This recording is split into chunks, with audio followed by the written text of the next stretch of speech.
salam sejahtera, and very good morning to all. Welcome to our National Competitiveness Series 2021. And my name is Farid. I will be the moderator for the session. Right, so for today, we are going to discuss on a topic called designing high performance culture for organization. This topic is actually related to the previous one. The previous session with Mr. Isaac, we actually talk about talents and productivity. So talents is the backbone behind the company, and to have a sustainable business, you need good environment as well as culture in organization. So for today, me and Mr. Isaac, I mean mainly Mr. Isaac, we'll be discussing on designing high performance culture for organization. With that, I would like to welcome first our speaker, Mr. Isaac Peter, CEO and founder of People Performance. Morning, Mr. Isaac. Good morning, Dr. Farid. How are you again officially? I'm good. Thank you so much. Yeah, you seem exhausted. Had you know the thing about working from home, you have your kids running around, things need to be done. It does happen. Yeah, I guess we all have the same challenges, like not to say difficulties, challenges. It's a new challenge, it's a new norm. Right. So with that, I will just pass the floor to Mr. Isaac to actually elaborate more about designing high performance for organization. Over to you, Mr. Isaac. All right. Thank you very much. And good morning, everybody, for joining me on today's session. Now, today's session has been extended to about 1.5 hours, right? Originally, it was supposed to be an hour. And the reason is very simple. Based on previous session, there was a lot of Q&A and people appreciated the dialogue. So I'm going to spend some more time in terms of answering some specific questions, right? So if you are on the Zoom, you can type your question into the Q&A box. If you are watching this from Facebook, you can just send in a Facebook as well, because there's a moderator, Encik Fazrul, he's the administrator, he'll be able to share with us. Right, so just a bit about me and my background, especially how is it relating to culture, because if you think about it, today one of the major keywords in organization, when people say there's a problem, there's always this whole issue of, oh, it's a culture problem, it's a culture problem. But the question is, what exactly is a culture problem?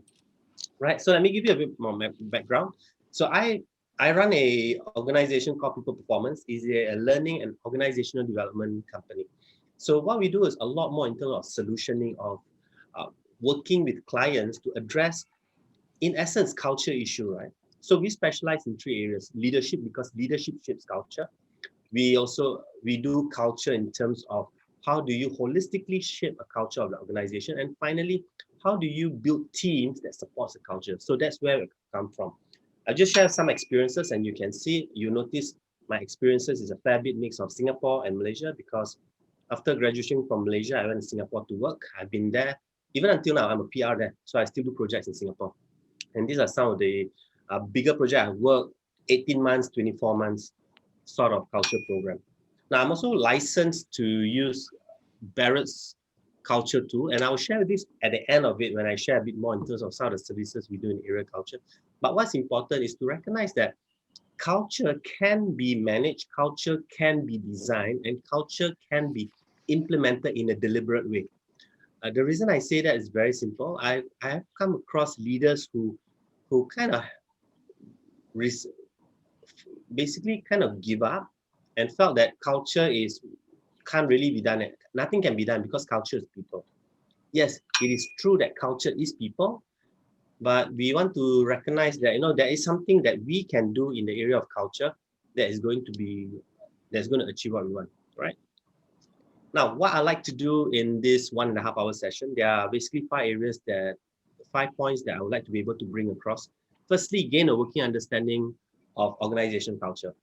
Now, this is important because a lot of times when we talk culture, people don't know exactly what is culture. All they know is, if there's a problem, we will just say culture issue, right? Next is recognize the importance of organization culture as a strategic lever. Now, I will share with you a model later, and as an OD practitioner, we work a lot with models in terms of understanding situations, and I'll share you a model to show you why the focus of culture is very, very important in today's context. I will also share with you 2 case studies, right? One is 3M, one the other one is Singapore Airlines, at how they are able to really create a high-performing culture. Then after that, we're going to develop culture through core value creation. Now, one of the tools that we use in culture development or culture design is core values. And I'll go a bit more into detail when I come to the segment. Then, and that's where we talk about how do you make your culture actionable, right? I come across many organizations that spend up to a million ringgit, and at the end of the day, they are not satisfied with the results. And people say what to do, you can't measure culture.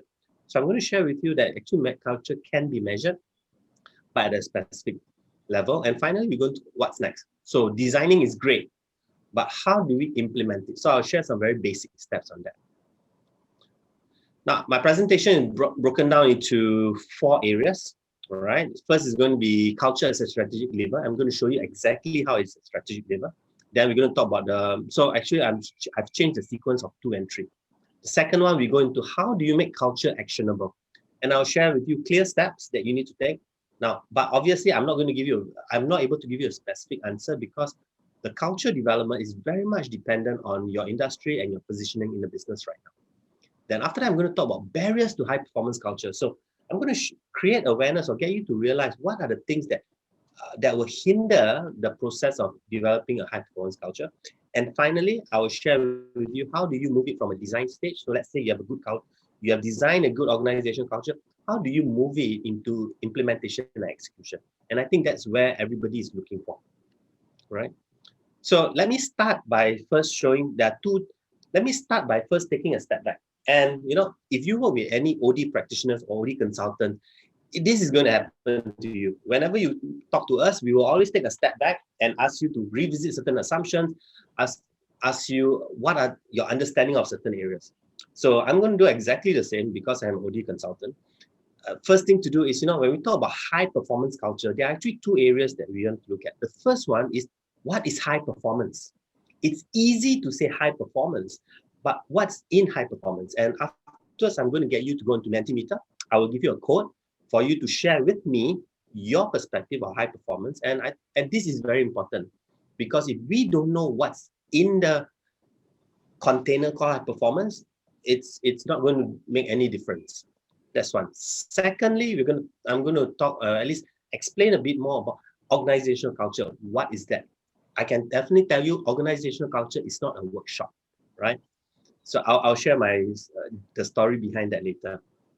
Now I'm starting with this, and I'm also mindful that some of you out there came with the mindset that Isaac, tell me what the 3 steps I need to do to design culture. We will come to the 3 steps later. But I think it's important for us to take a step back to really have an understanding as well as have a reflection, because I've seen a number of companies that have gone into a culture program when actually it doesn't require a culture program, and therefore they overspend on something that can be easily fixed. All right, so that's where we're going with. So let's start with the first one. What does it mean to be a high-performing culture? But while waiting for the response, Mr. Isaac, to talk about culture, right? So there is 2 parts here. First, being in a diverse environment. I mean, different culture, multicultural environment, right? And secondly, Right. the culture of the company itself. For example, different MNC, multinational companies, they have their own cultures, right? For example, Japanese have their own, Kaizen and all things. And then That's right. Western company, they have their own kind of working culture. So how do you see the challenges to actually integrate institution culture into a multicultural society like Malaysia, for example? I mean, in between culture of this multicultural, also they have their own, not to say barrier, the differences, and then integrate and embed into a institution culture. So what is the most how to do it, and what are the challenges behind this? Okay, I would say so. Let me try to find an analogy. It's almost like a fusion food, right? Where you take foods from two different nationalities or 2 different countries. When you bring it together, you can't just put it together. You do need to do some integration. And to do the integration, you need to ask, does the flavor mix? If it doesn't mix, then what do we need to do with that? Now, when we talk about culture, yes, different organizations have different culture, and you're right. MNCs do have a different culture than local culture. Now, the reason is this: there are certain things in the culture. A lot of culture comes from the environment of the place, right? So, for example, we talk about the Japanese. Japanese culture is very meticulous in terms of quality, in terms of Yeah. specificness, right? So that is the culture that they bring. Now, the American culture is more in terms of innovation, in terms of thinking big. And therefore, you notice with the American, it's a lot more about go to market rather than getting the quality very high. So you notice one of the things that's happening is with the American approach is, we launch to the market and then we fix the issue along the way. With the Japanese is, we need to fix everything before we send it out. Now, so this is where today when we talk about high performance culture is how do we as leaders and in organization look at what are the qualities that best work for our business. And then once we understand that, for us to say, all right, we need this, but what are some of the mindsets I need to change? And what are some of the practices I need to change so that this culture that I bring, instead of clashing, can work together? Does that make sense? Yeah. Yeah. So That makes that's a very sense. high level. After as I go a bit more into the details, I will share with you how this blending happens. Right. You Okay. mentioned something interesting, which I've always used Hofstede's cultural dimension as a reference model when I do workshops in Malaysia. So if for participants out there and Dr. Farid, if you're interested, Google for Hofstede cultural dimension, Hofstede, and you will realize the Malaysian culture is unique in its own way, right? And a lot of the high performance challenges I noticed has to somewhat do with a clash with our local culture, right? So go and watch Hostage and you'll be amazed. I'll Let me share type that. it in chat. What is that, Isaac, again? Okay, Hofstede, HFS Hofstede. DE. I'm not sure. Can you type it just for our audience that they can Yes, actually go and visit the website just for their. yes, I've just typed it in. All right. That's great. All That's right. great. Okay. We can go on addressing some feedback from the audience. Yeah, hold on. I think I Maybe. accidentally um okay. All right. So let me kind of just walk through some of the things that has been highlighted here. All right. So somebody talks about not be yourself, everyone else is already taken. Do or do not, there's no try. So I'm going to be just highlighting those which is more on the performance culture, right? So we talk about no one can make you feel inferior without your consent. In your work, what does it mean to have performance? So you notice a few things I'm just going to highlight because we have quite a lot of things here. Press enter to resume.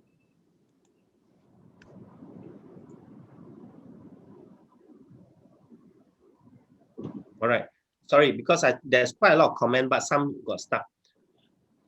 You miss 100%, no shot. The greatest thing you will ever learn is just to love and be loved in return. So these are, once again, I'm going to come from a very corporate perspective. So I'm going to share a lot more in terms, I'm going to come across a lot more objective in terms of, how do we look at organizational culture and not just culture per se, specifically in organization.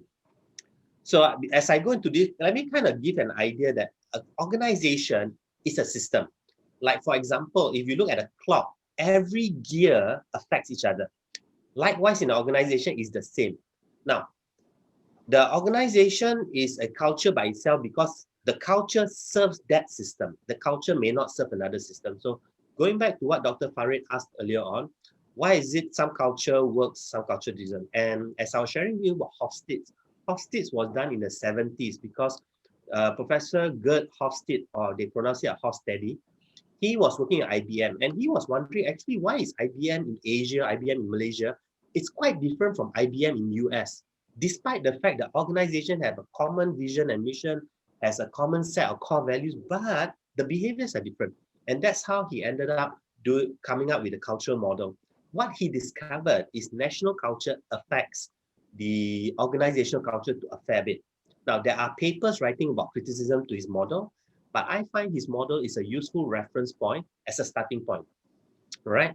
So when we look at this, So the greatest thing you ever learn is to love and be loved in return. So these are some comments that it's useful, and it's really what you guys are writing here to me tells me one thing that you're looking is for humanity values. Values and culture that appreciate and respect the individual. That's what I'm seeing from what we are saying. What defines you isn't how many times you crash, but the number of times you get back. Now, once again, question, can this culture, can this value be within a high-performing culture? Now, let me ask, so this is something interesting because, it's interesting that in Asia, if you fail in a business, people are afraid to invest in you because you fail. But in the West, if you fail, people are willing to hire you because their mindset is, hey, this guy know what not to do, and therefore I should embrace him. So, Yeah. You can relate to that, is it, Doctor? Yeah. So so you notice the action is the same, but a lot of what we talk about culture and all focuses on the perspective and the mindset of the individual as well as the culture itself, right? Be the change that you want to see. Greatest thing I've seen the best in of you. You miss 100%. There's a lot of quotes there. It's Yeah, like that's right. words of wisdom. Exactly, man. Okay. Now, the best time to plant a tree. Okay, so let me just pick out a few things. The best time to plant a tree is 20 years ago. Second best time is now. Now, what we are saying is there is no such thing as a problem that cannot be fixed. It can always be fixed. Question is, how do we take a look at that? Now, in some culture, people tend to hold you based on the mistake that you have made. So you have made a mistake 20 years ago, people will still remember you for that, right? 80% of success is in showing up.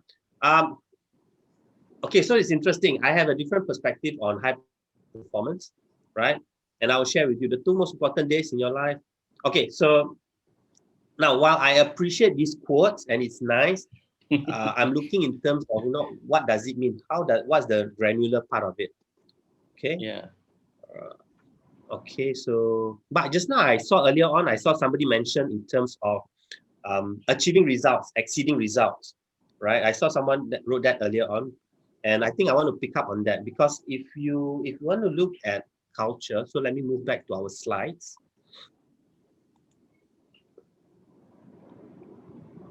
Where's my slide? All right.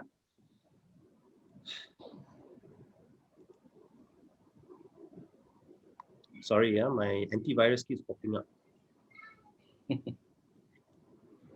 All right. So if we talk about what does it mean to be a high-performing organization or culture, right? Now it comes down to these 2 points. We talk about the characteristics of a high-performance culture or high-performance organization, and actually, why are we so hung up with high-performance culture? It becomes a buzzword. In fact, in my practice, one of the things when I sit down with clients who say, "I said we want high-performance culture," my first question is why? Why do you want to have a high-performance culture? And a lot of people struggle. So if you think about it, at the end of the day, when we talk about high performance culture, it's really about exceeding the set performance target.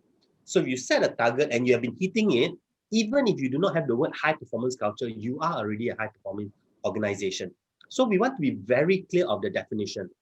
A high performance culture is one where you are always hitting or exceeding your target. And if you are doing that, you are already high performance culture organization. Question is, are you able to can you do that repeatedly over time? So that's important. Now, the one that usually when people call a consultant like me or want to figure out is what we call the characteristics of a high performance organization. If you look at this, I put a few, and this is based on my practices, based on the experience I have, based on the project I've worked. Firstly, it's you want an organization that's very result focused, right? Which means wherever you put a number, everybody just go for it. When people say, let's go, so that's what we want. Second, clear performance indicator. Now, in a high performance organization, people are very clear what needs to be achieved by the organization. It's not what I think, but that's what they want. Motivated workforce. So imagine a high performance organization doesn't have to whip people to say to get things going. It is a situation, here's the project, who wants it?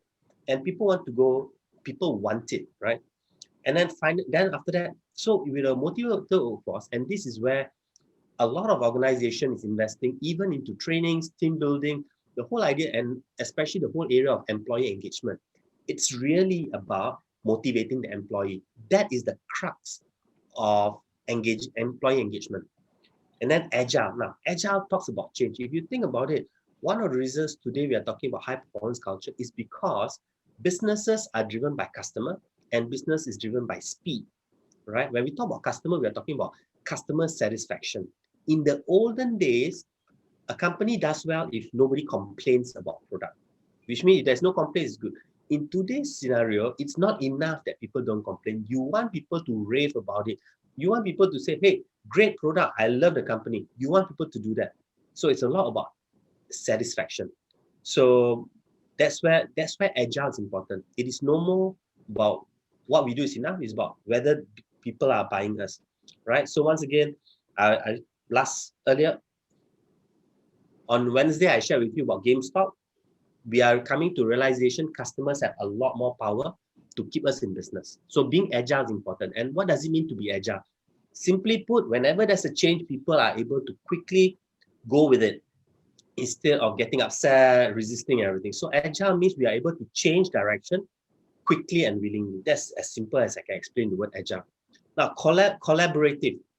So a high-performing organization is one where different departments are collaborating, even though they have individual reporting line, even though they have their individual KPI, but they collaborate rather than compete. Now, why do I say collaborate than compete? One of the principles in OD is environment-shaped behavior. If the way we set targets and goals are competing, which means we are competing for resources and all, then you will notice departments will not work together. They will be more territorial because they are afraid the other department will cannibalize their resources. But in a high-performance organization, there is this sense of collaborativeness. And when I talk about collaborative, I'm not saying that you take whatever you want, but there is a process in place, there is a thought, there's a thinking behind that. Okay, in this sense, maybe I'm willing to make the sacrifices, maybe. In the other context, you will do. So that's that collaborativeness. Now, continuous improvement. Just because we have done it well this year, doesn't mean we just keep to it. Now, the best example I can give you continuous improvement is, and this is, I'm going to sound biased. If you look at how the National Day Parade in Singapore is done every year, they keep upping the game of having a National Day Parade. Now, I love Malaysia. I grew up in Malaysia, and I've always seen the perarakan Hari Kebangsaan. And every year is almost the same thing. It's a march past by.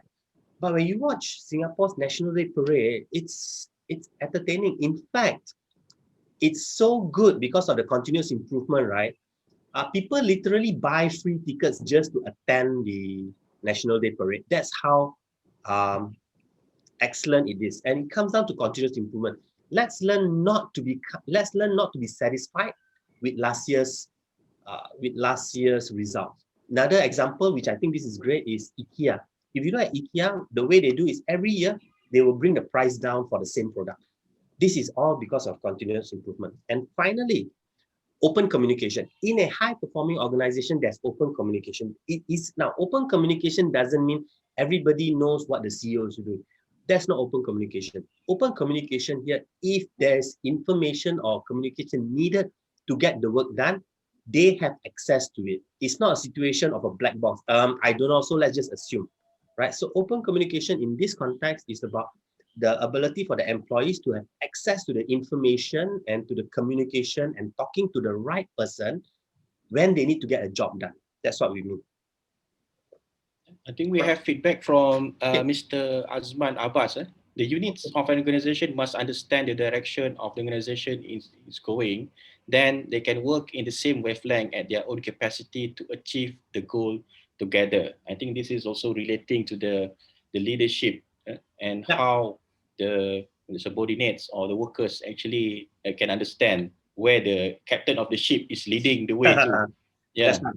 Okay, so Azman, there's 2 points here. Firstly, I will share with you what we call the Berg-Litwin model, and that will make this very clear. That's one. Secondly, one of the things while it's at a practical level, in the Malaysian culture, you notice we have very high power distance, which means it is not in our natural culture to question or to even ask senior leaders why, because, and disagree with me if you may, and also indicate whether you agree or disagree. In our culture, when you ask the leader, why do we need to do that? Asking question is perceived as challenging. a lot of times asking question, while we want it to be as showing curiosity, as when we do it to somebody of a higher status, is perceived as challenging. I'm not sure whether you agree or not, but this is one thing that a Hofstad's cultural dimension is captured with regards to the Malaysian culture of asking. Because when we talk about alignment, right, there needs to be a lot of why. Why are we doing this? What's the business case about it? There's a lot of information that's needed. The challenge a lot of time is senior leaders know what's going on. Senior leaders recognize we need to change, but they assume if I know it, my people should know it. And therefore, there isn't time spent in terms of explaining the why. All we say is, oh, business needs to do better, right? And I'll share with you why sometimes when we do that, it creates trust deficit in employees. All right, so I'll come back slightly later. If not, at the end of it, tell me, Isaac, you have not answered me, right? So that's regards to that, what we call alignment issue. Now, I've shared with you what high-performing organization is. I'm going to move to the next part, which is organizational culture. It's going to be a bit more, even more theoretical, but having a good theoretical underpinning to culture is very critical. It will help you appreciate this whole thing called culture, as well as to realize uh, culture change is not as simple as running workshop. All right. So what is organization culture?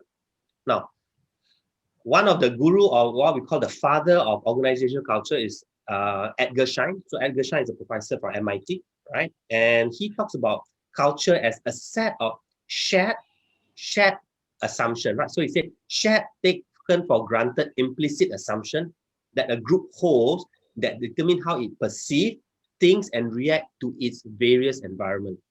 Now, when we talk about this, so what happens is shared values or shared assumption.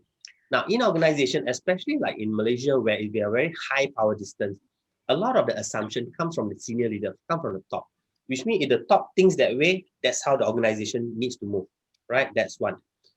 Now, then, and it's based on implicit assumption. It has not said whether the assumption has been tested or not. It's just based on assumption, and everybody has a right to assumption.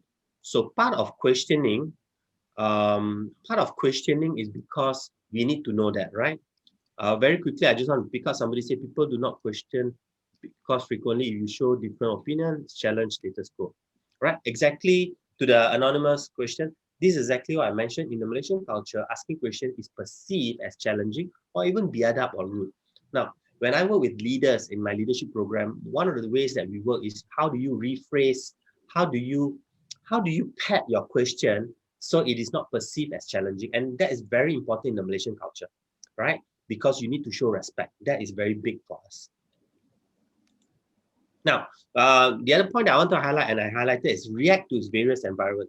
This is when organization culture, react doesn't mean reactive. If you have a process in place, then the way you react is react via the process. If you don't have the process in place, then your reaction will be based on whoever is the one fixing it. That's how it happens, right? So recognize there is what we call a thought through reaction as well as a unplanned reaction.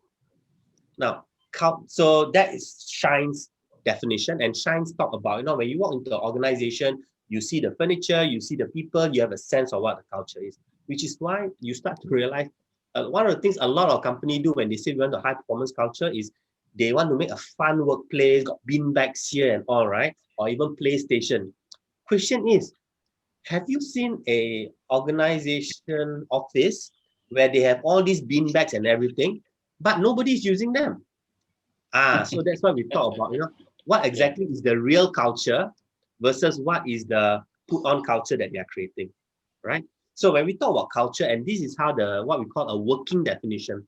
Working definition as a practitioner is, this is something I can work with. Culture is defined as the way we do things here. That means if I'm this organization, this is the way we do it here. If I move to another organization, I need to practice their culture. And this is where sometimes you do get people coming to organization and saying, no, last time we used to do it that way. Now, what they are saying is they are still stuck in their previous organization's culture. While they may call theirs high performing, the way they define it and the way your organization define it is different, right? Now, very simply, and this is a reflective question for you to take away as you look through your organization culture. And the question is this: is the way we work reflective of the high-performing characteristics in most of our employees. I'm not talking about 100%, are at least 60, 70% your employee practicing the high-performance culture characteristics that I shared earlier on. Somebody raise hands, is it? Okay. Okay, we have here. Okay. Let me see. Okay. So, guys, can I Want to ask encourage you question? to write question? Should we? I'm Because figuring I know out. some people raise hand by accident. I'm Oh, not sure if they're asking or not. All right. let me. Okay. So you check on that. I'll just continue. Okay, all right. So this is what is focusing on the action. It's not focusing on the thinking. It's focusing on the action of the person. So that's how we define culture. Let me take you a step further about putting a skin around culture, so that once there's a skin, right, you're able to define the borders, you're able to define the outline, and you're able to then make adjustment to the different levels of it. Now, if you look at culture, there are two parts of it based on Shine's definition. First is the behavior, and that's what can be seen, observable. So when we talk about behavior, is the way people do things. When we talk about practices, it is things like processes in place and all. Now, below this culture line, which is just now what Shine talked about assumption, is about the assumption, the belief of the values. For example, if I am the CEO of the company and I think, and my belief is employees are lazy, I need to push them. And that's my belief. So obviously you have things like, must come in before certain hours, going out certain hours. You don't trust employees to work from home because why? Your belief is employees are lazy. So if I believe employees lazy, I need to make sure that they are in the workplace in order to get work done. So this is the impact of how belief system affects. Now, I am not one to say whether that is the right belief or wrong belief, but it is a belief, and we need to recognize how we think affects how we set policies, processes, as well as way we work. All right. So now, why am I focusing on the behaviors? Because behaviors is observable. So behaviors talks about the way people do things as well as processes. Now these are observable, and because it's observable, it is measurable. Now this is our approach towards developing culture, towards helping organization to shape the culture in a certain way. And this is also the premise of the Barrett's Value Center, where we use the Barrett's tool to shape culture for organization.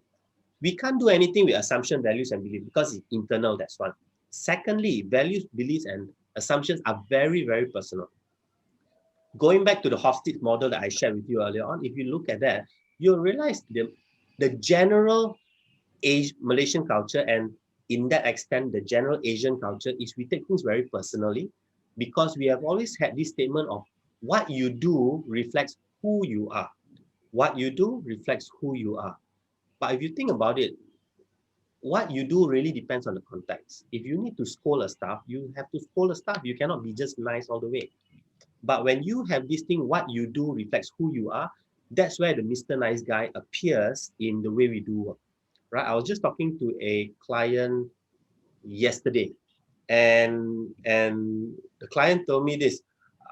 My boss allowed my company has a work from home policy, but recently my boss started asking me to come back because there are some non-performing staff that also wants to take work from home because they notice I'm working from home. So this person is a high performer. There are some people who are not high performer, but because this person is doing work from home, the boss decided to standardize because don't want to create any ill feeling. The boss decided to standardize and say everybody come back to the workplace because of a few non-performer. Now, this is what happens when when values and assumptions are not challenged. Okay. Isaac, we have one question, Isaac, from Mr. Idris Yusof. Is culture defined by leaders or by the followers? That's a question. Okay, so very quickly, culture is defined. Culture is defined by leaders with the input from the followers. Does that make sense? Yeah, I can agree with that because taking the situation of the MNC and the multicultural country or workers just now, I think both need to give and take and agree on certain values so that you can have a common culture, right? That's right. That's right. And this is where we talk about now. Once again, in a in a culture where power distance is high, it is not we don't want to ask people. It is because we have high power distance. All of us automatically assume that the leader makes the decision, that the leader don't really ask. And then because of our high power distance, even if the leader asks, do you have any feedback? Most people won't give feedback because speaking up to a leader is perceived more negatively, right? So that's why, as I shared in the previous talk, in the area of leadership, especially in the Asian, specifically more Malaysia, a leader has to work doubly hard to get feedback. Because if you just ask, ada apa-apa masalah, they will say no, right? So it's important for a leader to take effort to really walk the ground or understand the people. Okay. We have one more question Sure. from Punita. Miss All right. Punita here, just sharing experience. All right. So she said that HR and top or mid management are baby boomers, so they create environment suits them. But majority of junior and mid management are millennials and Gen Z that require serious wake up call. I think there's a difference between generations that actually creates differences between how you approach them and how they perceive it. You know, anything want to comment about that? So very clearly, these generational differences does have a big impact. And one of the things, and this happens not even by baby boomers, even back to Socrates' days, right? They have always noticed every generation will have something to say of the next generation. But the reality, every generation seems to be doing better than the past. That's one thing. The other part of generation is this: there are benefits, there are good points in each generation. So, for example, you notice with a lot of the Gen Ys and the younger Gen Z, right? You notice a lot of the fintech companies are run by them. Now, the beauty of the younger generation is they are very, very agile, very, very fast, adapt to things very fast. And partly it's because with the younger culture, it's also a singles culture. They are not married, they don't have people to take care of. So for them, spend as much time as you want at work. With the older generation, they have come to a peak where, achieving all these things is done. Now, what else it's time about children, it's time about societies. Obviously, it has shifted. The trick is to take what is good from both and to work together.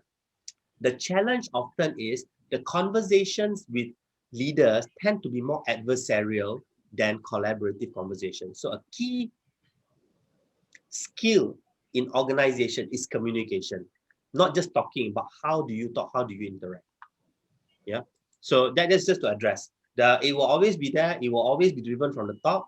If it's not driven from the top, it will be called a revolution. All right. So I'm going to introduce you to a model now. I had a conversation with a friend yesterday, and most people don't like model because model is associated with it being theoretical. I'm sharing with you this model because it encapsulates the entire inner working of an organization. And therefore, if we're going to talk about culture, it is very important for us to understand which gears are driving which other gear or other actions. So if you look at this, we are looking from top down. You look, and for those of you using phone, I'm very sorry, but later on, if you can just write to me, I will send you the deck of slides. If you look external environment, what we are saying is external environment affects businesses. In fact, I had a conversation with a friend this week, and suffice to say, he has a friend who was working in a bank, and the friend was asked to be the CEO, but the friend didn't want.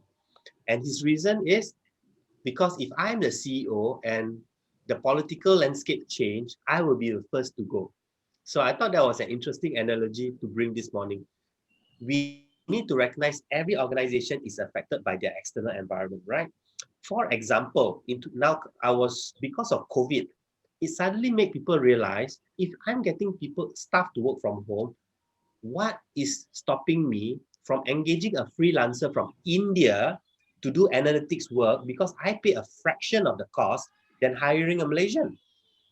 Think about that.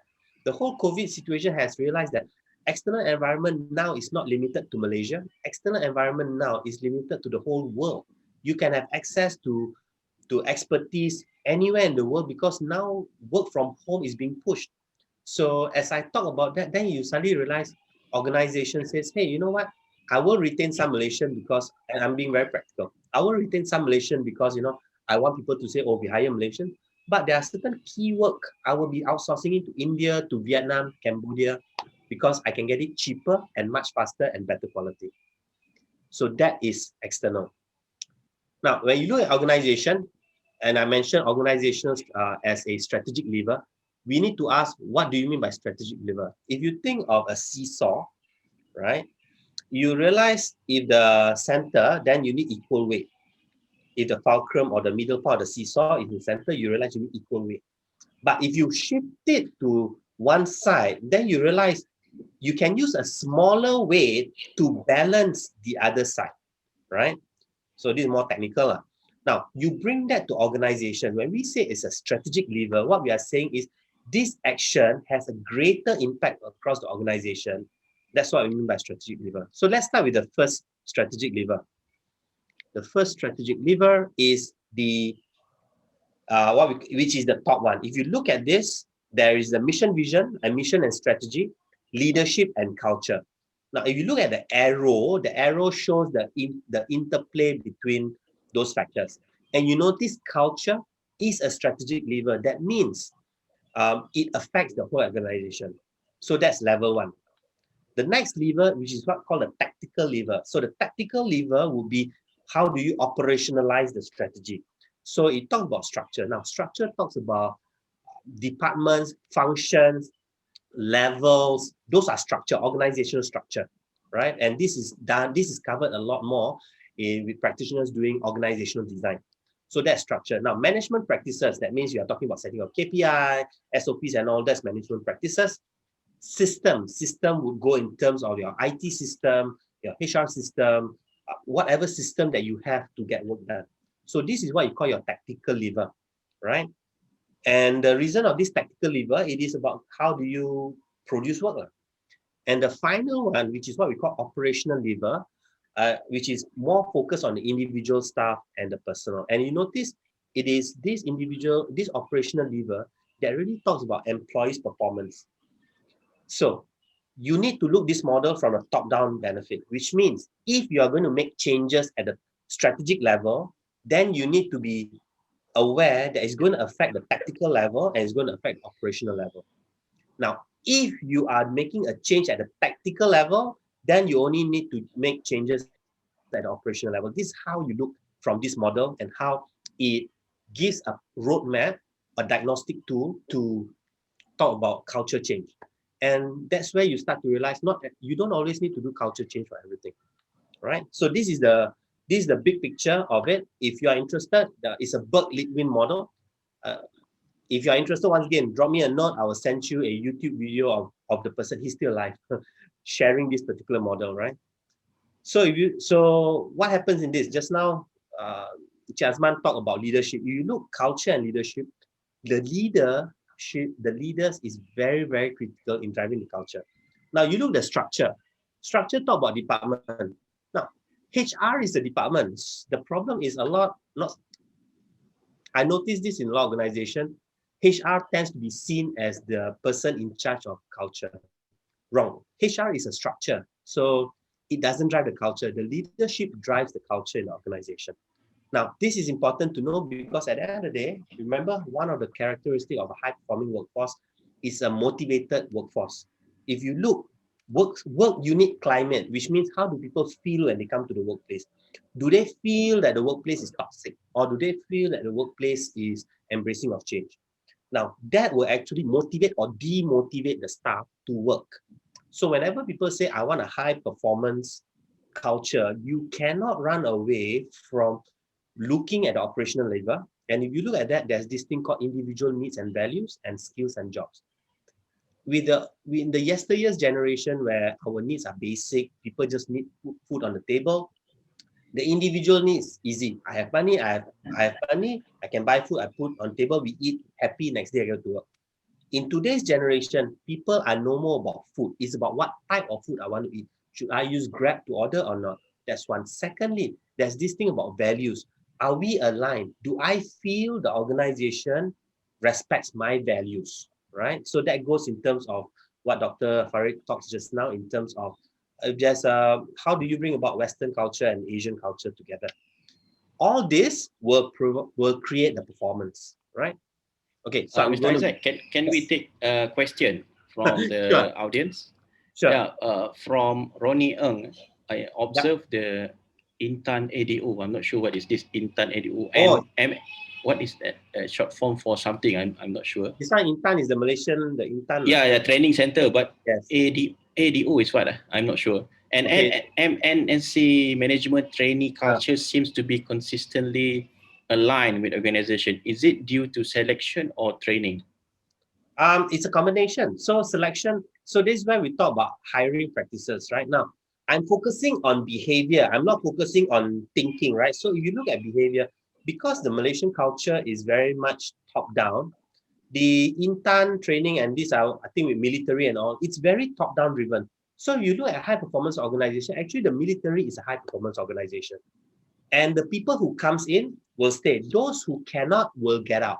Right. So part of the benefit of culture is what we call culture fit. People who adhere to the culture, who says, I can take this culture, they will stay. Those who cannot take will usually move out, right? So when he says to align with the organization, now, alignment can be done two ways. Either by no choice, which means a person say, because I'm grateful, I'm joining this organization, I will stay on. That also creates alignment, but doesn't create satisfaction. Or another way of alignment of, hey, I like this company. The company's value and my values are aligned. I want to stay on. So they are more motivated. So alignment from a behavior perspective looks the same. The question is, are people aligned? Are they motivated or demotivated by staying aligned? That's where. So when you say selection and training, it's a combination because who you bring in is important, right? That's one. Secondly, you can train people, but question is this: the challenge with training is this: the training has to be culturally relevant. For example, if your organization is about quality, that means risk, minimize risk, and there you are teaching people that innovation needs to take needs to be we need to take risk. Now those training is not aligned to the culture. If the culture is about not making mistakes, then sending them for a training that talks about experimenting and be open to making mistakes is not aligned.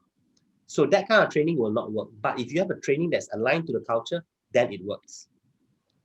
All Okay, right. I think we can Uh, pick up just to we have a lot of questions yeah. here, Mr. Isaac. Maybe I can go on with some of Okay. it, and then we proceed with the presentation because Okay. this one is related to these slides.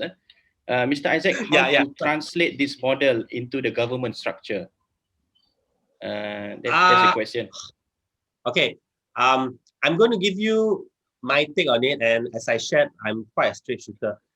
You need to recognize the definition of high performance for corporates and definition of high performance for government is very different. The difference is this: a government focus is on making sure the country is sustainable. So government is actually competing against other government. It's not government competing against businesses. We need to realize that. If we don't realize that, then the way we measure performance in government is very different. For example, I have a friend in Singapore. He used to work in civil service college, and it was quite interesting. In organization, you have this thing called balance scorecard. But in government, they have a different kind of scorecard, and it is not the Kaplan and Norton balance scorecard. It is it has to consider things like community, poverty gap, and those things. So you first need to understand what is performance to that situation. Now, you can use it in this model in the sense that you need to ask what is performance for the organization. In a in a government setting, the performance is not profit driven. That is the major difference, but the model is equally applicable. So if you're in a government agency, then the question is not about making profit. The question is about how do we make ourselves relevant to our stakeholders. The challenge, especially in some government, is you have too many agencies with overlapping objectives. That becomes challenging. All right. Now, but once you do that, this is the same, which means if you're going to create a culture is driven by the leadership, then you need to relook. The minute you touch culture, you must touch structure, management, practice, and systems. right? So that's the key point that I want to drive with this model. For further conversation, please connect with me because there are certain things I'm not at Yeah. liberty to say. Uh, bec- uh, because Miss Saidatul Shida also, she's interested in Hi, Sarah. learning and understand more about the model. Maybe you Uh, can. can I'm not we sure. can Maybe, Sarato, I will send once again later.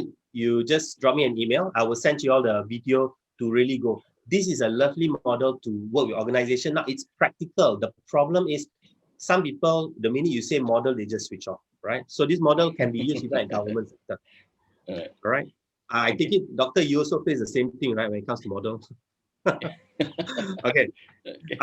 Okay, Idris mentioned, is there such a thing Yeah. as cluster culture within an organization? And the answer is yes. Now, cluster culture or what we call subculture happens. So, for example, and this usually happens because there is no alignment between the senior leader and the middle level leaders. So, for example, head of department, if there is no alignment between the head of department and the senior leadership team, then the head of department will create its own subculture.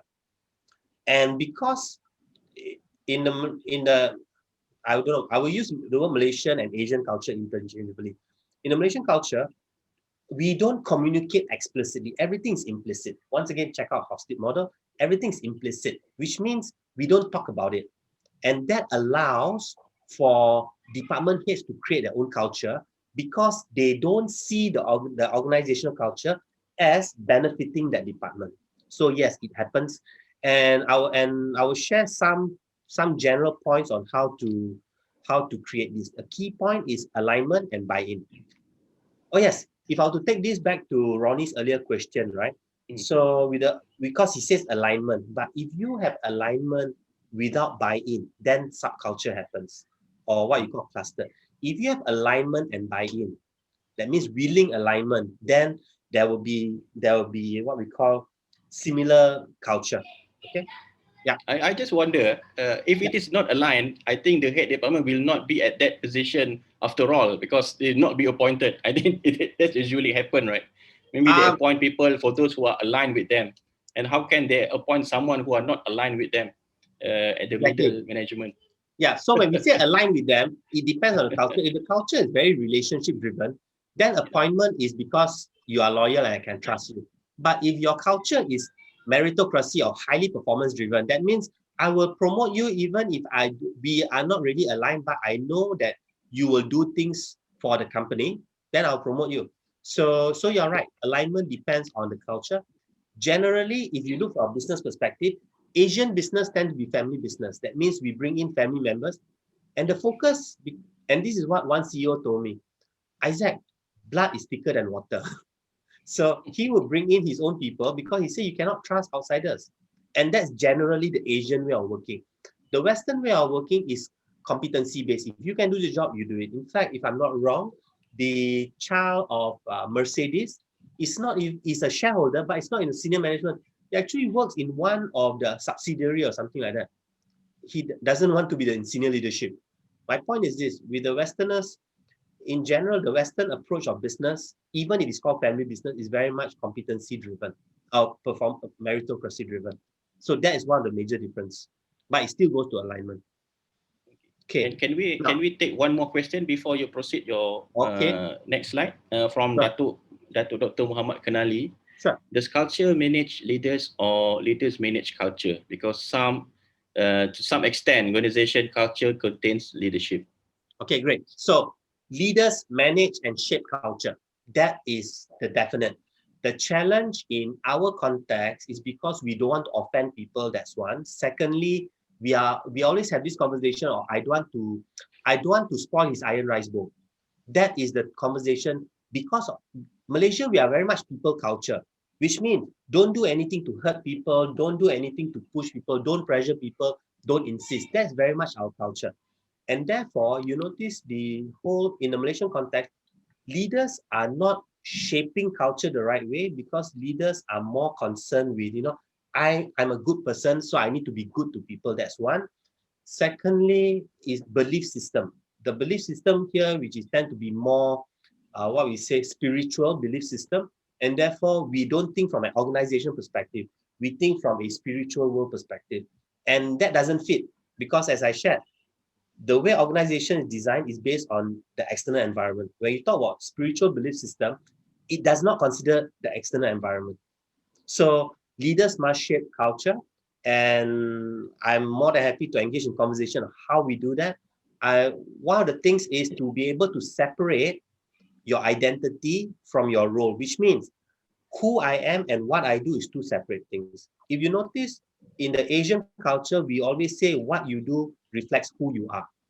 Now, that is an Asian culture, but that doesn't work in a lot of organizations because you think of system and structure.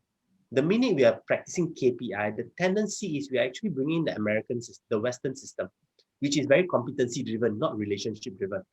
So, for example, if you noticed, so recently, news in Singapore, Sheng Siong supermarket, they gave out 16 months bonus to every employee, and it became a big news in Singapore. Right? Everybody said, "Oh, I should work for Sheng Siong."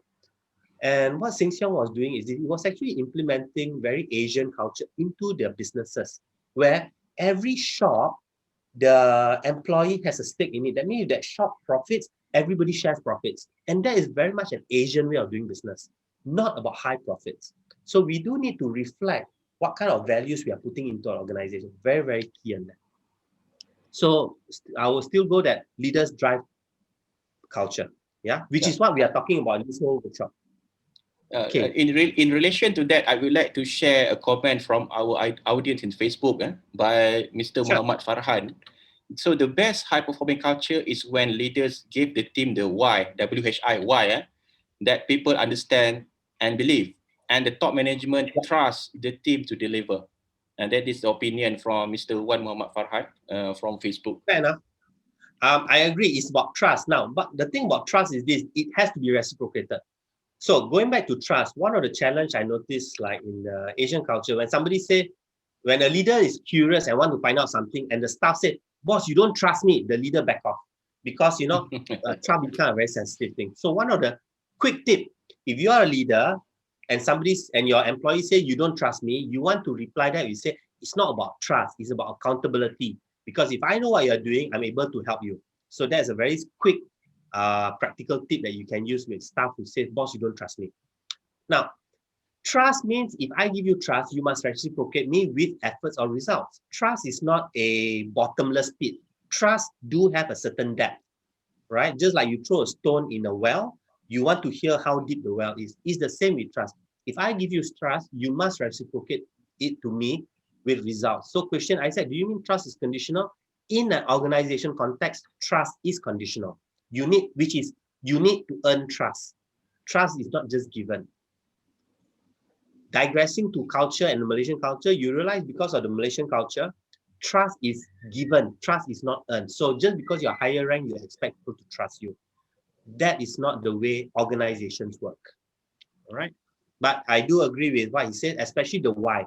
And I'll share with you the importance of explaining the why at two levels. One at the rational level, the other at the emotional level, because people are emotional by nature. Yeah. All right. Okay. Let me move on. Yes, please. You're running out of Okay. time. Okay. Yeah. All right. So first thing when we talk about, okay, so I've given you all that explanation in terms of why culture is a strategic. And if you are going to touch culture, then you have to be mentally prepared to make changes to your system, management practices, and structure. If you don't do this, then what will happen is people will say, yeah, this one is just a trend. Management went to some program, says culture is important, and then decide to craft culture. If culture does not change system management practices and structure, then it is not a real culture change. It is just a flavor of the month. Right. So how do you make culture actionable? And this is what people always want to know. Isaac, okay, nice thing. Yes, you share this. Yes, high performance culture, but how can I make it actionable? So let me start with what I call mythbuster and some of the myths that we need to kind of take away before we get into this whole culture. Firstly, culture is human resources responsibility. Wrong. Culture is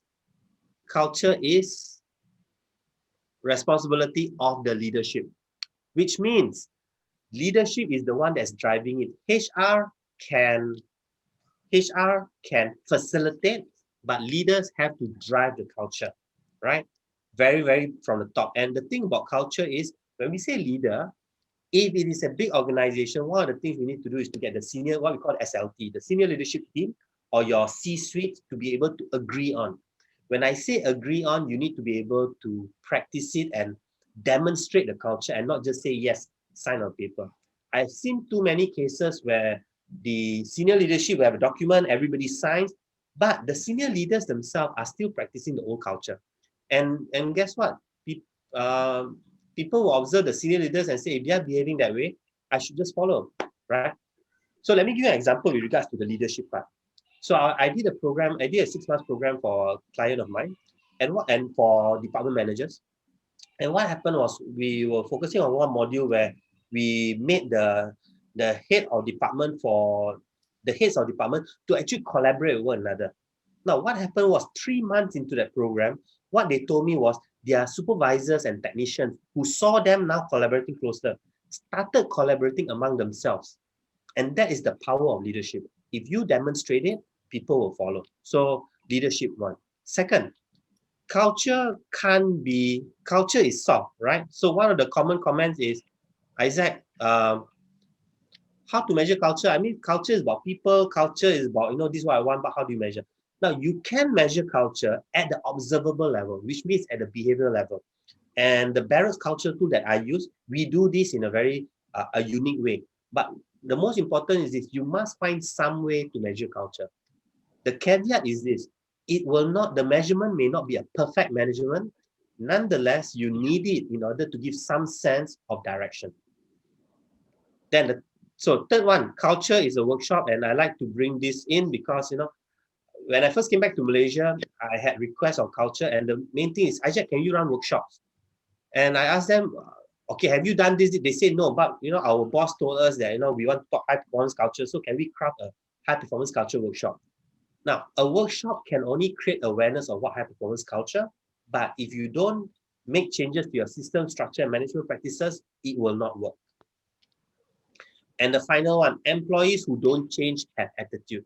I hear a lot of people say, I said, oh, attitude problem, attitude problem. Now, there's a saying by one of the OD gurus called Peter Senge, and he says this, people don't mind change, they mind being changed, which means in a culture design, when you are changing your culture, you need to be able to work with your people so that they are open to accepting the new culture instead of being forced on them. Now, we are adults, and as adults, the way we are designed is we make decision whether I'm willing to accept it or not. All right, so these are the 4 things, at least for now, I want to share very quickly. Isaac, before you Yes. move on, we have one very interesting question from the audience. How All do right. you cultivate culture in the era of WFH? I mean, he's referring to work from home. Yeah. I think it's very challenging, right? So what do you think Yes. about this? How do you cultivate culture? Okay, so when we talk about culture, we talk about values. So, for example, I think in the 90s, there is this philosophy called ROWE, results only work environment, right? So Google for that, ROWE. And this was done by some fintech company in the US. Now, result only work environment means if you want to work from home, go ahead. But if you tell me by Friday you'll deliver the document, I expect that. If you don't deliver the document, you probably get one counseling, then followed by a warning letter, and then after that, out. Now, it sounds very hard, but if you want to be a high performance where the focus is on results, then you do need to have leaders who are firm enough to say, okay, I'll give you one chance, 2 chance by third. Now, if you have a culture which is result-based culture, then working from home is not an issue because I manage you based on results.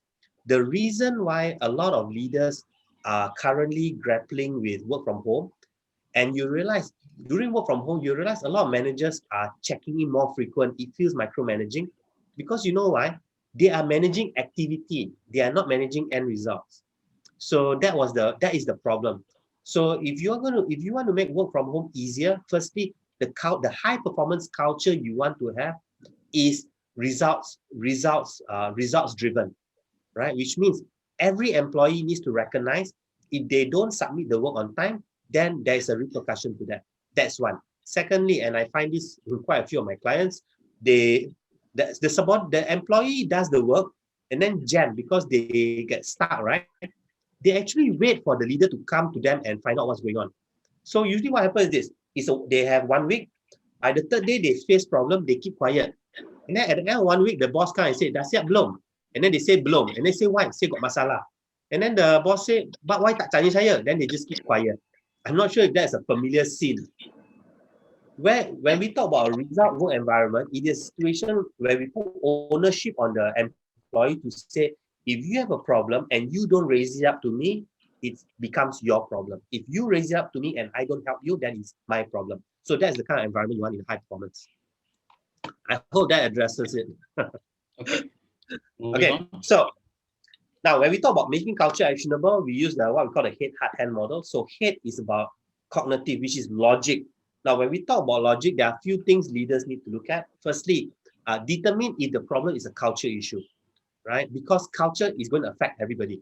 So you do need to ask, is this a culture issue or is it you want to improve your employer branding? Because one of the key things nowadays in the social media era is the whole idea of corporate employer branding. We want our branding to be attractive to the market. Now, you can do a branding, but it doesn't mean that you must change the culture.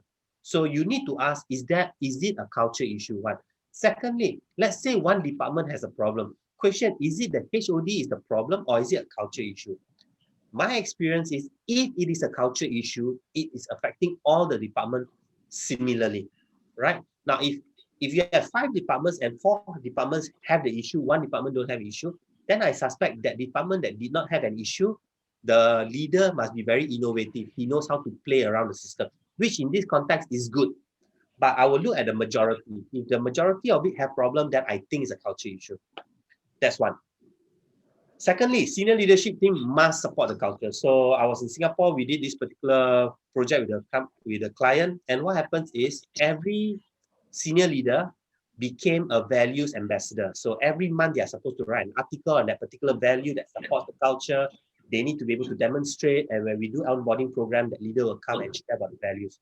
So senior leaders must play an active role. Now, active role means they need to be involved. It's not a situation, okay, HR, you handle after this. The senior leadership must be involved in the rollout of the culture program, making speeches, show face, right? So visibility is very important in the culture program for the senior leadership team.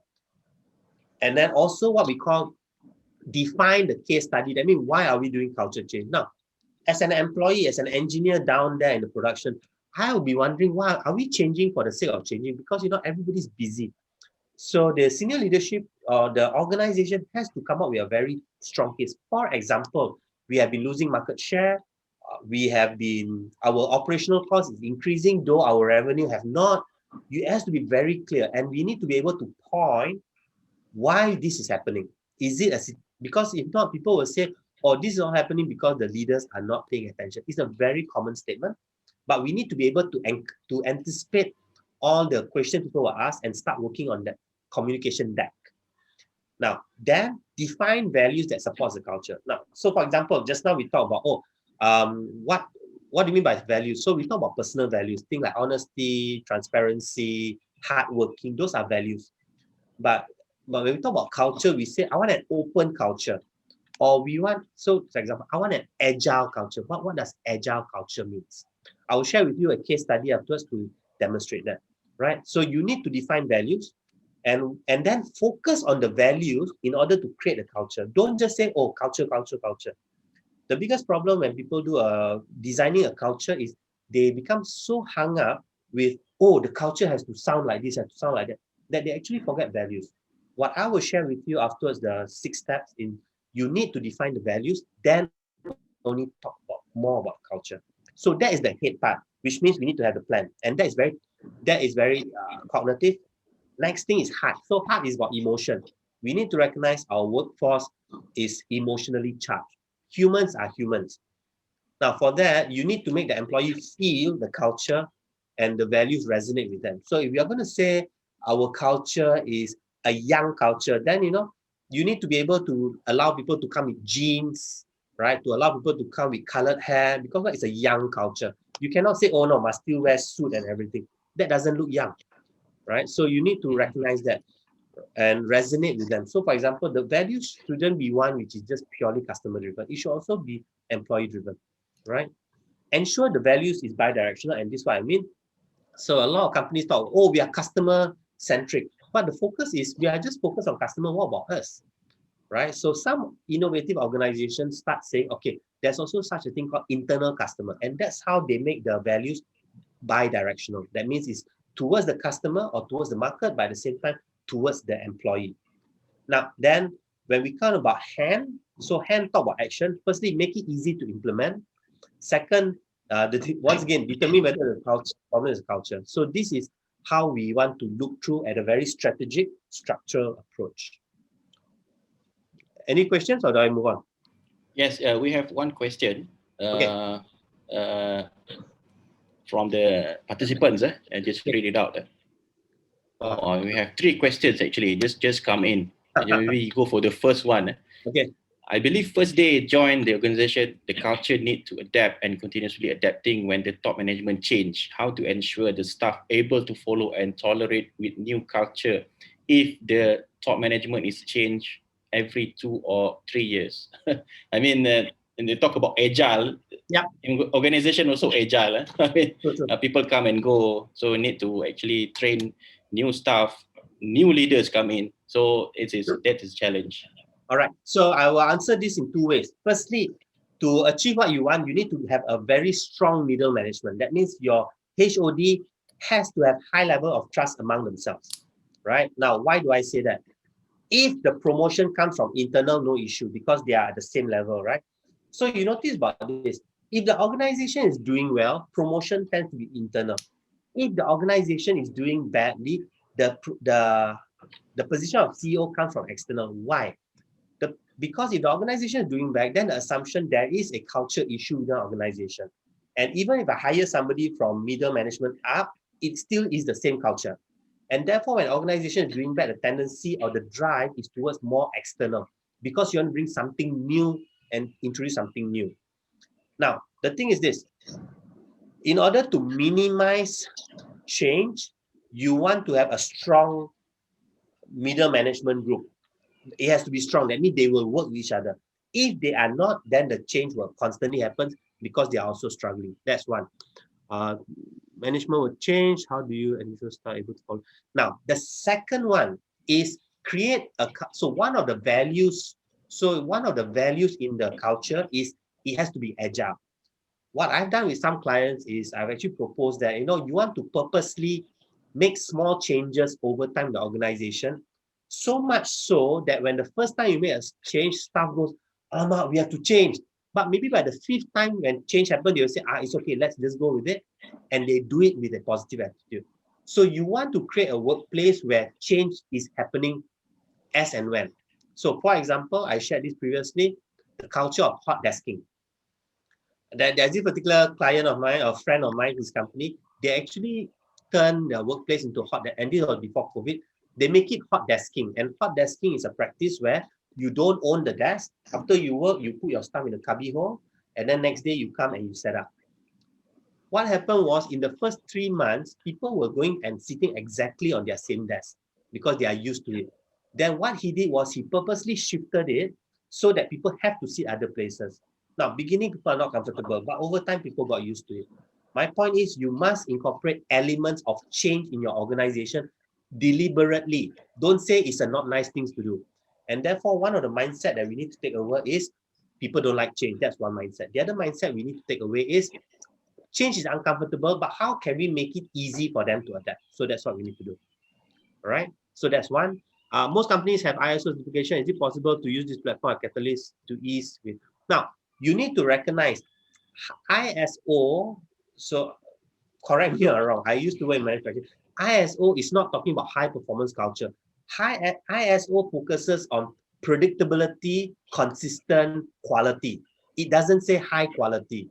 The problem is ISO is promoted as a marketing tool that is high quality. The quality depends on the people setting it. The challenge with ISO is, are people following ISO? Because, a lot of time when companies are doing audit, you realize 2 days before the audit, every work stop, everybody's just doing paperwork, right? So recognize that.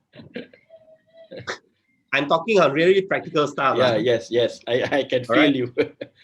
So one thing, so we need to recognize ISO is about consistency, traceability. So if you want to make it high performance through ISO, question is, wait, hold on. The other thing, companies' processes are always designed for your bell curve, right? The middle 60, not the end. If you want to make a company's if you want to make your ISO high performing, which means you are shifting, right? That means you are going to have a lot of turnaround because the pressure is going to be very high. So you might not want to touch your ISO. So make your ISO easy to achieve, but focus on people who are more high performing. So that's one way to go about it. How do we manage if there's more than one culture in a company, aging old company, and the older other, and the other to the current leader? At the end of the day, organizational alignment, right? And this is where, from a very practical level, is the culture is always shaped by the senior leadership team. If the CEO is strong, then look at the CEO in terms of it. If the CEO is not strong, meaning the CEO is being run by his C-suite, then you do need to, at a very practical level, you do need to ask who is the stronger leader, who is the leader moving up. That will be as practical as I can give you. Yeah, and subculture happens, once again, going back to the original answer, is because there's no alignment. So senior leaders' main job is to ensure alignment of culture. All right, that's the main focus, not to fix internal problem. Internal problems should be fixed by HODs. All right, so I hope that answers that. So let me share with you case studies, right? Because I know people always say, Isaac, okay, that's what you are saying. Can you show us case studies? Now, 3M, for those of you manufacturing, you know 3M is known for the innovation culture. And this was an article in 2018. And you notice it says, giving employees permission to fail is a formula for innovation at 3M. This means in 3M, there are systems and procedures to allow you to do whatever you want. So let me just highlight a few things for you to look at here. Something wrong with my computer. All right, if you look at here, in this article, it says, today, 3M employees are given permission to pursue their own ideas and to fail at them as long as they learn something in the process, which means 3M has institutionalized in their policies that this can happen. So it's a written document. It's not a I say. The problem with I say is the leaders can always change it. But once it's document, it's official. So this is what 3M did. Now, values and belief is the seed of growth. So once again, it's the values and belief of the senior leaders. If the senior leaders think people are going to cheat the company, then the policies and the culture is designed to curb people from cheating, right? So values and belief of the senior leaders is very important, which is why I always recommend senior leaders to get a coach, a executive coach to work with them in terms of mindset renewal. Another example, and this is a Singapore Airlines example. Unfortunately, business is affected by COVID, but let me come from a values and culture perspective. Now, what happened was, we know that SIA is a huge organization, and we know big organizations, the approval level takes very long. And when we talk about agile, question, how does a big ship turn as fast as a sampan, right? So if you look at this article, firstly, they came up with this policy of no more than 3 levels to get the final go ahead. That means if I'm a manager, if I'm an engineer, it probably goes to HR department before, and then it get approved. It's not escalated all to the top, right? Now, why? Because the culture that SIA was moving towards was, we want to be effective and prompt. So prompt talks about speed. So in order to speed, you cannot have 10 levels of approval. You need to have 3. Now, what is the setback with that? Which means there may be mistakes made, there may be wastage of money, but you are agile, you are fast. So one of the questions when we do in terms of, okay, how do we implement the processes and policies, is to ask, what are the repercussions we are willing to live with? In this situation, if we say 3 levels, that means when the 3rd level makes the approval, if there's a mistake, the 3rd level has to manage the mistake, right? So that's what we're talking about. Okay, so that's the 2 examples that I've given you. It's newspaper article. All right. So let me go to the next point, which is, okay, so how do we then make the culture actionable? So I've given you like a very 4 steps process, and this is from my practice and the way I work with clients. Firstly, what values would support the culture you want? Now, when it comes to values, right? So, for example, you notice like company will have, or these are our 6 core values and all. I would say you need to have a blend of values which is both performance driven and humanity values. So, for example, having the values of respect. Now, what does respect mean? Then that's so that goes to the next point in the article. I'll share that. Next, I would say limit the values to maximum 6. I've seen companies with 10 values, 15 values, and after a while, people think the company is not serious. Because think about it, the lesser value you have, the greater focus you have. So I will always say maximum 6 values, nothing more than that. Now, use acronym. Why? Because you want your people to remember. If they don't remember your values, how do they practice the values? So like for my company, I have a values called RISE, R-I-S-E. R stands for result orientation, I stands for innovation, S stands for supportive, and E stands for energetic. So that's my company's value. And my consultants, when I ask them, so it's a core values, they're able to tell me this, right? So do this for so you do need to do this. Um, Identify core values, right? Now, next, articulate those values in terms of behavior. So, for example, when we say respect, as a senior leader, when I tell somebody what our core value should be respect, in my mind, I have an idea what respect is, but not everybody has the same idea. Let me give you an example. In the Asian culture, respecting an adult is you don't talk back. In the Western culture, respect is respect to the process. That means if the process is defined, everybody has to follow, regardless of whether you are old or young. So give me an example. You are standing in the line to use the ATM machine. In the Asian context, if an old man come and stand in front of you, you will, you will voice out the unhappiness, but you will never tell that old man, Pakcik or uncle, the line is behind. Because why? Our value says respect old people, don't touch them. In the Western culture, if an old person steps in, the floor will say, excuse me, sir, the line is behind. Because why? They respect the process. So you need to define the behaviors when you want to get them to follow. Because behaviors can be understood, right? That's one. So get your employees involved in the process, which means a project I did a couple years back, about 10 years back, in Singapore is they had 5 different departments. So what we do was we had a common values. So it's about customer centricity. But what we did was we actually went to each department and asked them, okay, if you were to explain customer centricity that works for your department, how it is. So we actually understood the behaviors that's required for each department. And there are some which is similar across. There are also some which is different.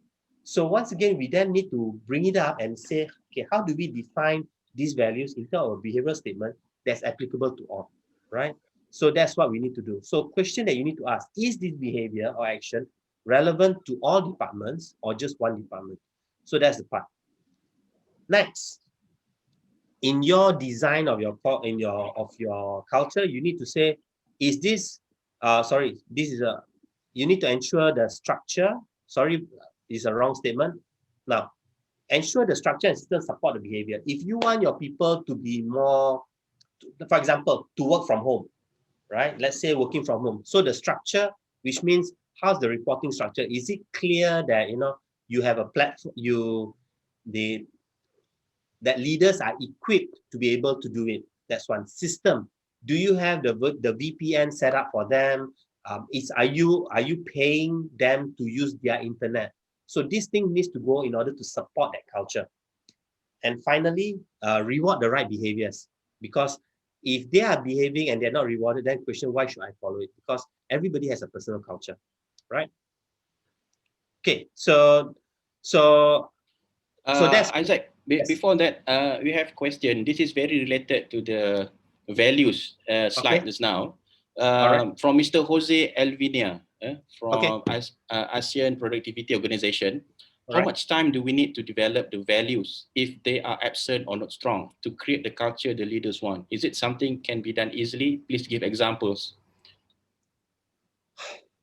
If this is something that is not strong, yes, Jose is interested to know about All right. So how when you will say we not go about strong, it. so It's when a not person strong says or not absent. Mm. okay, so if it's not strong, so I'm assuming people are not following the values. So once again, it could be two things. Firstly, the leaders themselves are not following the values. That's one. Secondly, you can strengthen it. And one of the ways to strengthen it is measuring the behavior and rewarding the right behavior.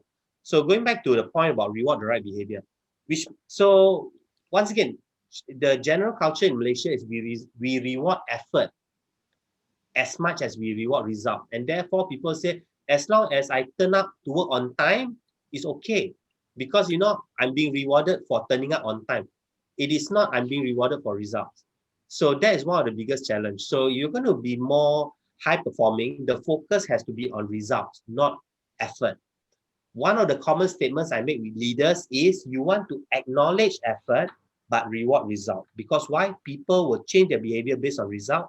You acknowledge effort because it gives the momentum, it gives the motivation for the staff to continue to learn the new behavior. Now, how do you improve this?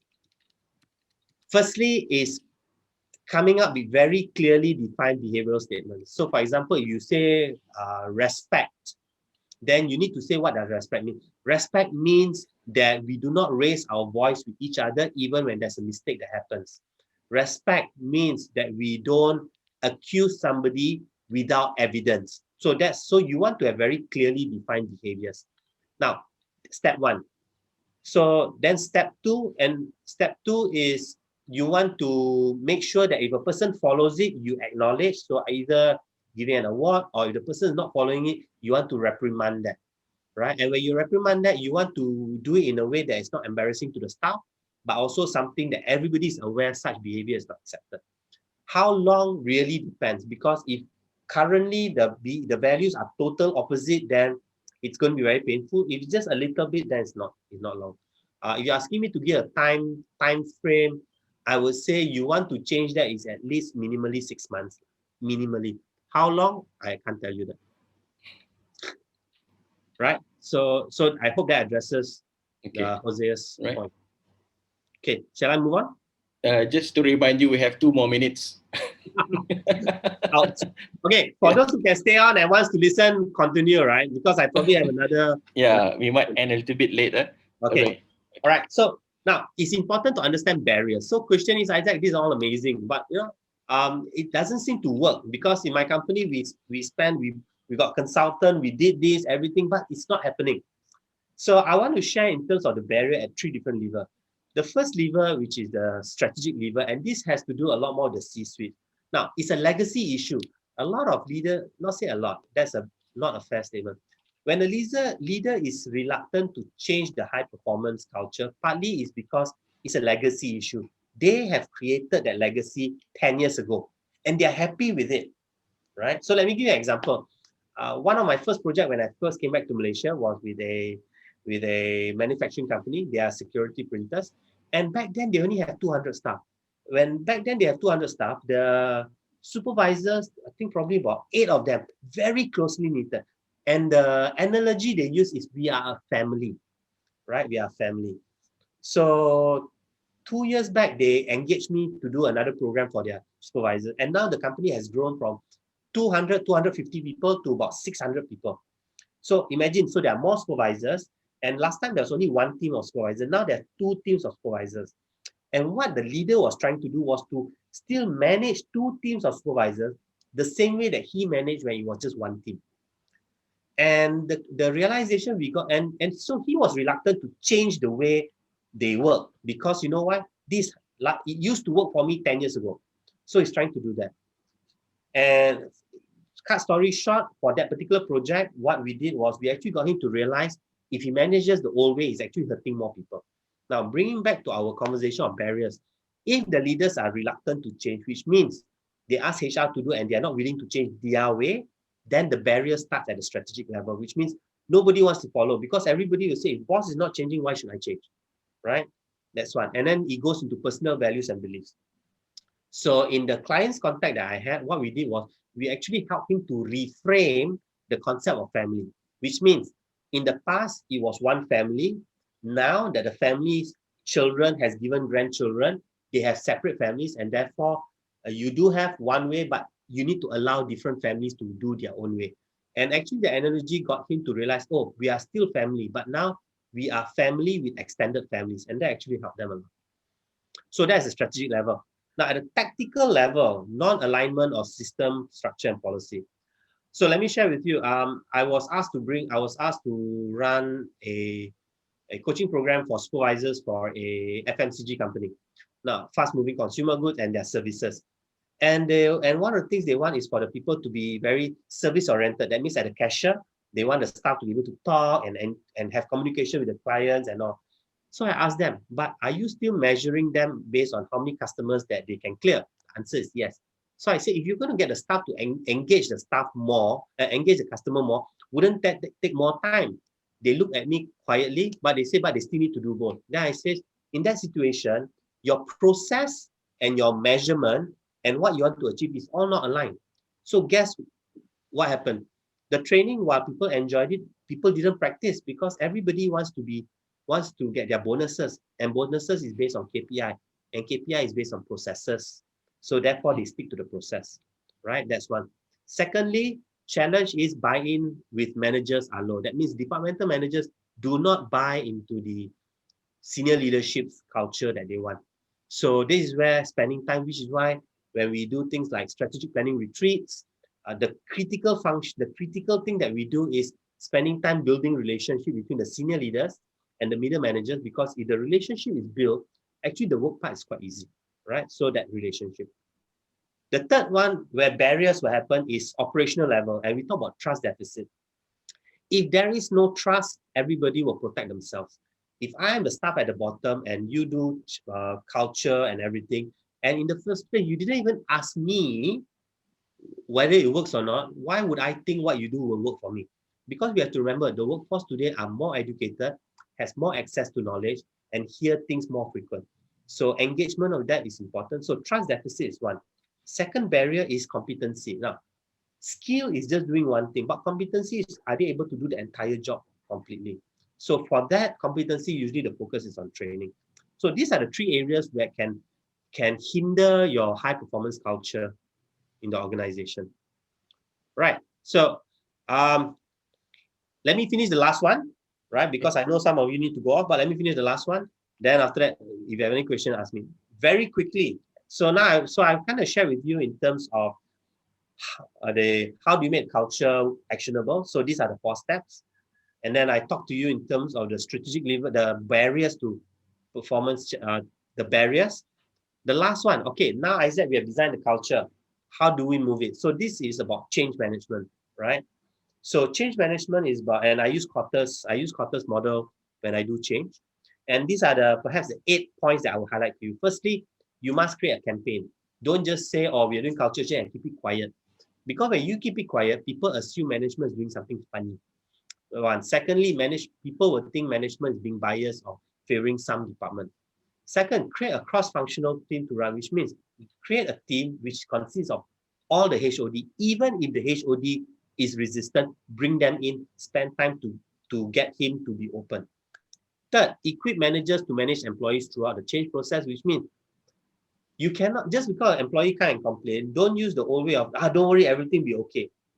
Employees today are educated and knowledgeable. You need to equip your managers to manage the fear, concern, uneasiness in the employee, right? So in Singapore, we did a project where before they run the change program, we actually ran a workshop for the managers on how to manage anxiety and how to manage difficult questions. Then when we roll out the training, then when we roll out the change program, a lot of the staff went to their manager and said, what's going on? And the manager was able to explain because of the training. Keep everyone in the loop through various communication channels. So communicate, have notice boards, constant communication, emails, town hall. You want to do this because communication eases people's anxiety. So a person with high anxiety will resist. A person with low anxiety will be cautious. So think about it. The lower you are able to bring the anxiety, the more willing they are to work with you. Then run awareness and skills building workshops. So we did a massive project where we do a rollout, 3 workshops per week. The whole idea is to equip people and get them to know what's the new culture. We also equip with them in terms of what are the new values as well as the behaviors expected from that values. So we actually roll out that to everybody. Now, but that's just a workshop. When you go back to the workplace, your managers have to follow up. Number 6, work to align the system and processes through the people. What happens and this is where OD is different from management consulting. In OD consulting, we don't design this and put in your organization. What we do is we actually work with your employees and get them to make the changes. So, using things like design thinking and tools and everything, we actually get employees to make the changes to the process, and then we will work with them, concretize. The benefit of changing the structure or the system through the employee is the buy-in is a lot higher because why? The employees involved. Second, conduct climate survey. So every 3 months, every 6 months, or even every month, you want to get them a simple survey to say how are they doing? Are people okay? Do people believe in the new culture? Very important. The more they believe, the more the buy-in happens. And if you do that survey and you realize it is not improving, it also allows you to change your strategy. And finally, as you do this more to the end, you want to start to align the KPI towards the new culture. So this is what you want to be able to do in organizations. All right, let's do it. Right. Questions. Okay, I think we can take up one last question from Datuk Dr. Muhammad Kanali. All right. It's there. Can you please highlight any points, views, or models on how to enhance or to cultivate organization members' willingness to accept social deprivation and sacrifice?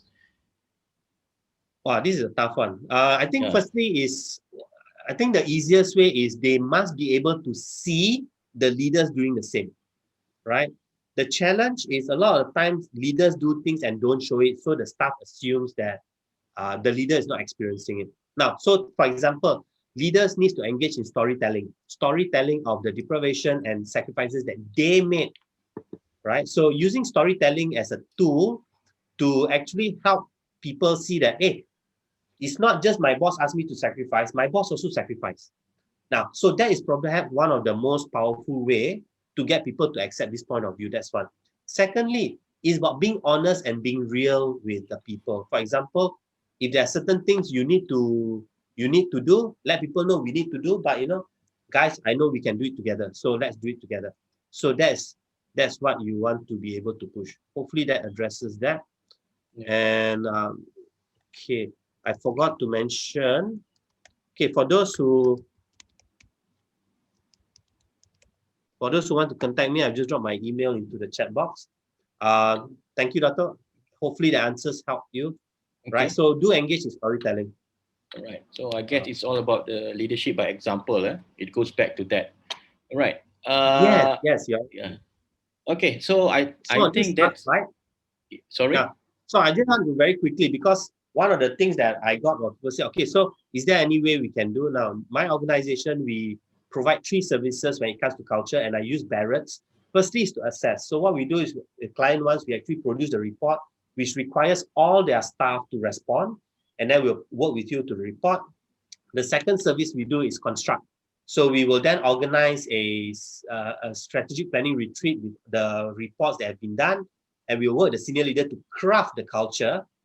And then the third services we do, which is transform. We will then work with the organization to put in all the different activities so that the culture can be translated into execution. So these are the 3 services we provide. If you are interested, please give me a call or connect with me. I'll be more than happy to walk you through this in more details. Yeah. Dr. Farid, I'm done. Okay. All right. Thank you very much, Mr. Isaac, for very insightful sharing. So I hope it benefit all of us. And we have received a lot of good feedbacks and questions from the audience.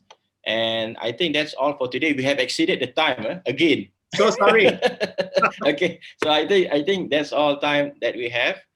Thank you very much for allocating your precious time with us. So hope to see you again in the next time. Until then, stay safe, stay productive. Assalamualaikum and goodbye. Bye, everyone.